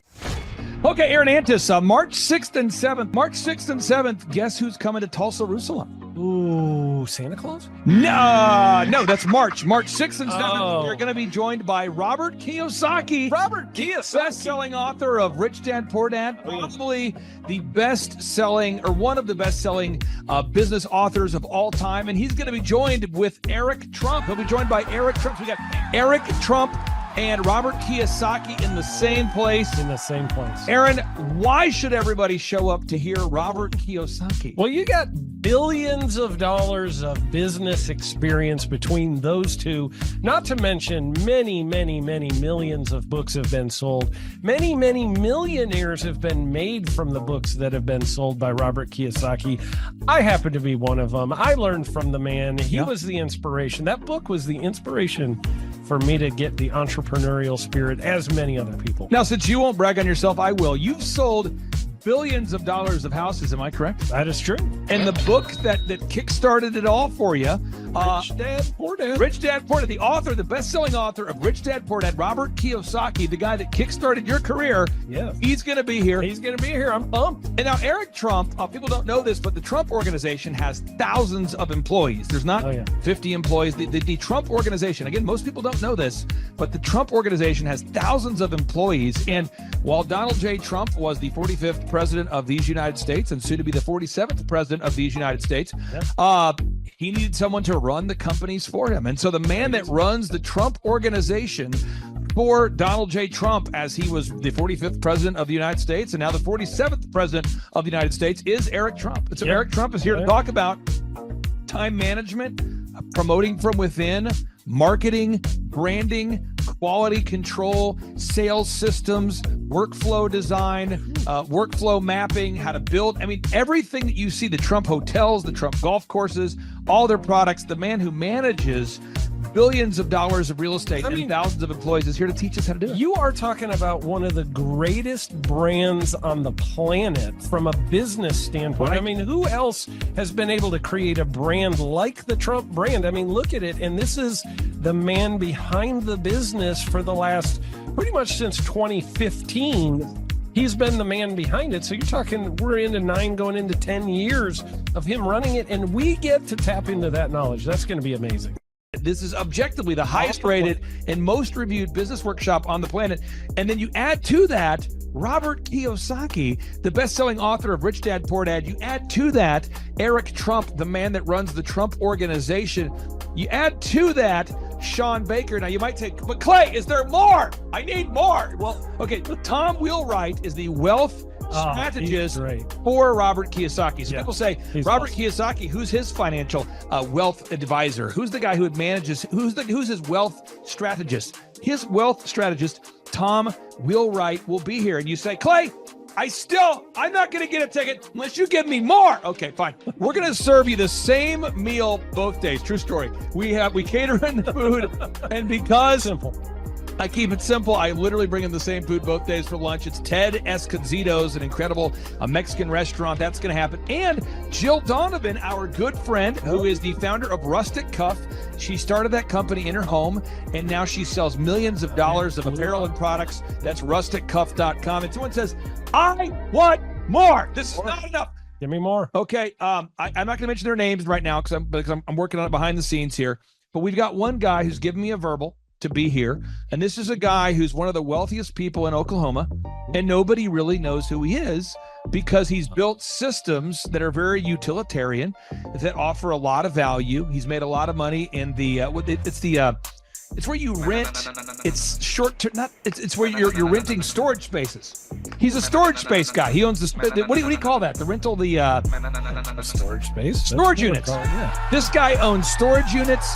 He owns railroad cars. He owns a lot of assets that make money on a daily basis, but they're not like customer facing. Most people don't know who owns the mini storage facility, or most people don't know who owns the warehouse that's passively making money. Most people don't know who owns the railroad cars, but this guy, he's given me a verbal that he will be here, and we just continue to add more and more success stories. So if you're out there today and you want to change your life, you want to give yourself an incredible gift, you want a life-changing experience, you want to learn how to start and grow a company, go to thrivetimeshow.com. Go there right now, thrivetimeshow.com.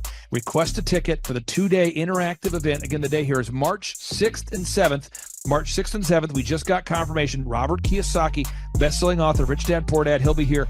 Eric Trump, the man who leads the Trump Organization. It's going to be a blasty blast. There's no upsells. Aaron, I could not be more excited about this event. I think it is incredible. And there's somebody out there right now, you're watching and you're like, but I already signed up for this incredible other program called Smoke Your Way to Thin. I think that's going to change your life. I promise you this will be 10 times better than that. It's like I picked the wrong week to quit smoking. Don't do the Smoke Your Way to Thin conference. That is, I've tried it. Don't do it. Yeah, chain smoking is not a viable. I mean, it is life-changing. It is life-changing. If you become a chain smoker, it is life-changing. Not the best weight loss program, though. Right, really. So if you're looking to have life-changing results in a way that won't cause you to have a stoma, get your tickets at thrivetimeshow.com. Again, that's Aaron Antis. I'm Clay Clark, and reminding you and inviting you to come out to the 2-day interactive Thrive Time Show workshop right here in Tulsa, Oklahoma. I promise you it will be a life-changing experience. We can't wait to see you right here in Tulsa, Oklahoma.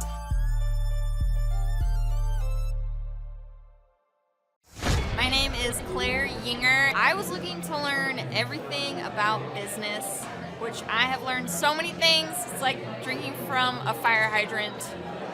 I'm going to have to do it again multiple times. What I've learned so far has been,